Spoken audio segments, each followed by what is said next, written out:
So, mga idol, yan po ang step 1 natin. Medyo okay naman. At dito mga idol, kung napapansin nyo, ito po ang step 2 natin dito sa area na to. So kung napansin niyo mga idol, ay nakahabol talaga. Ano ba talaga ang sekreto natin? Bakit yung kalusugan ng ating mga talong ay okay? Di ba? Yan po, maliit pa yan, pero naka-recover talaga. Kita niyo naman idol. So di ba? Yan po ang pag-usapan natin nito mga idol. Ano ba ang mga sekreto ni Jones TV?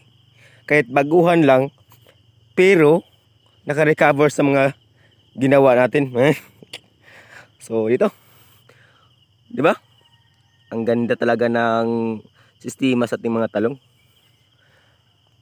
Yan po ang kagandahan dito. Yung nakikita nyo yung resulta sa ating mga pinaghirapan. Nakita nyo mga idol. May mga ilang bunga na. Kahit maliit pa siya.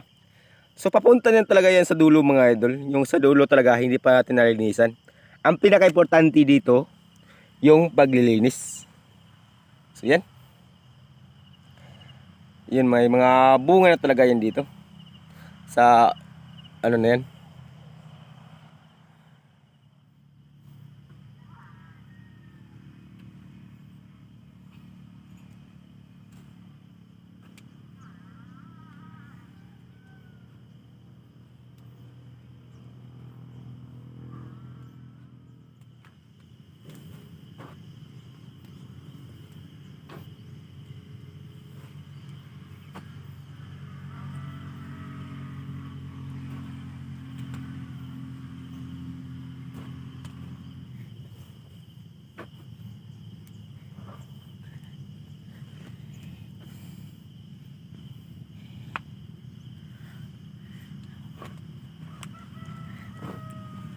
Nanood ka ba sa video ko ngayon?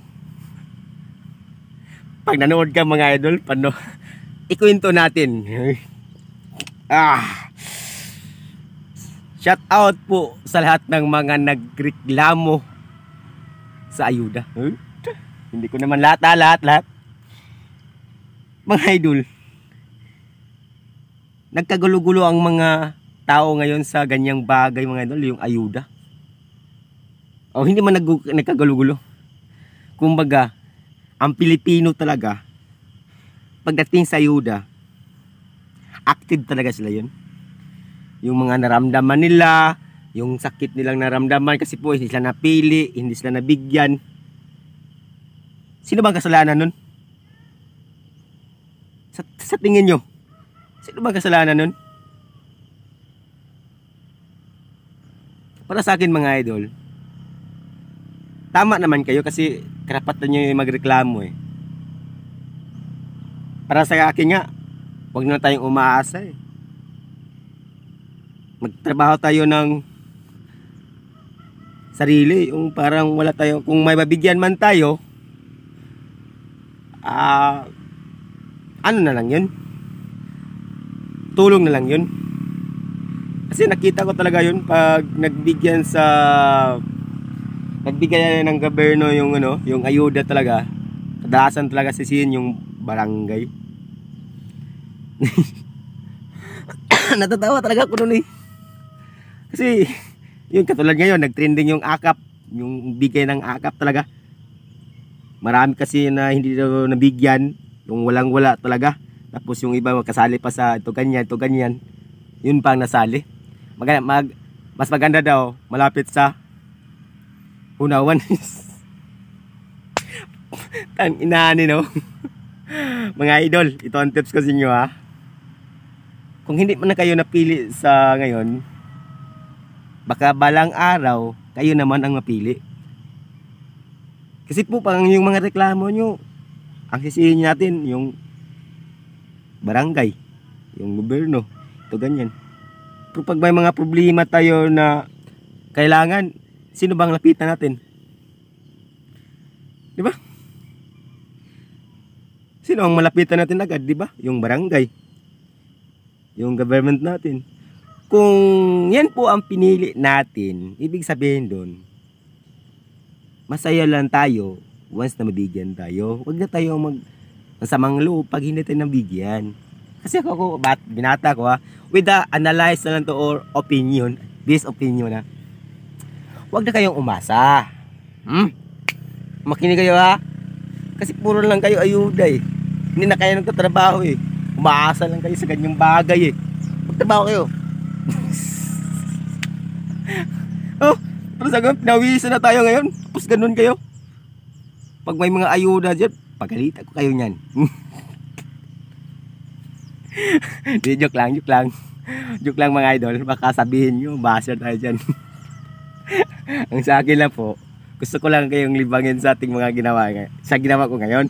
Gusto nyo pa masabi natin na, ganito pala si Jones TV. Ganyan tayo. Sa umaga nito, ang ginawa ko mga idol ay nagbubugkal tayo sa lupa mga idol. Kung nakita nyo ang video na to ay yan po ang ginagawa ko. So kahit sa pagbubugkal mga idol, pinapakita ko sa inyo. Base naman po sa aking mga observation, kailangan talagang bugkalin yung lupa. Nalagyan po natin ng kanal mga idol. So kung napapansin nyo mga idol, yung talong naman natin ay medyo okay naman. So yan po ang purposes kung bakit ko nagbugkal ng lupa mga idol.